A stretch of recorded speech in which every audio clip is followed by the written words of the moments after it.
நாடாளுமன்ற தேர்தலில் மருதநாட்டு மக்கள் கட்சி அனைத்திந்திய அண்ணா திராவிட முன்னேற்றக் கழகத்திற்கு முழு ஆதரவு அளிப்பதாக தெரிவித்துள்ளது. சென்னை பசுமை வழிச்சாலையில் உள்ள செவ்வந்து இல்லத்தில் கழக பொதுச் செயலாளர் எடப்பாடி கே பழனிசாமியை மருதநாட்டு மக்கள் கட்சி நிறுவன தலைவர் பனை ராஜ்குமார், செயலாளர் செல்லப்பாண்டியன் உள்ளிட்ட நிர்வாகிகள் சந்தித்து நாடாளுமன்ற தேர்தலில் அனைத்திந்திய அண்ணா திராவிட முன்னேற்றக் கழகத்திற்கு தங்களது முழு ஆதரவினை தெரிவிப்பதாக ஆதரவு கடிதம் அளித்தனர்.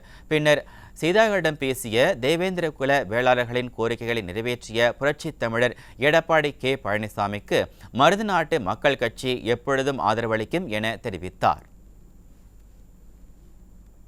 மருதநாட்டு மக்கள் கட்சியை சார்ந்தவர் நாங்கள் வருகின்ற நாடாளுமன்ற தேர்தலுடைய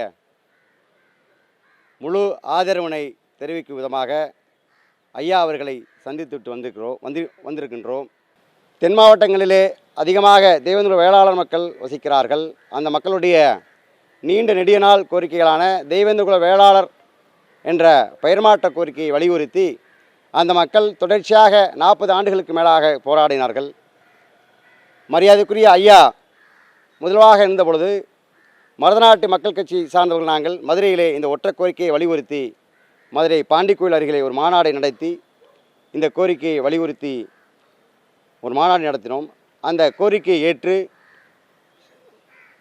இந்த ஒற்றை கோரிக்கையை பரிசீலனை செய்து இந்த சமூக மக்களுக்கு பெற்றுத்தந்த ஐயா எடப்பாடி அவர்களை இந்த சமூகம் என்றென்றைக்கும் நன்றி கடனோக இருக்கும் என்று இங்கே சொல்ல கடமைப்பட்டிருக்கின்றேன்.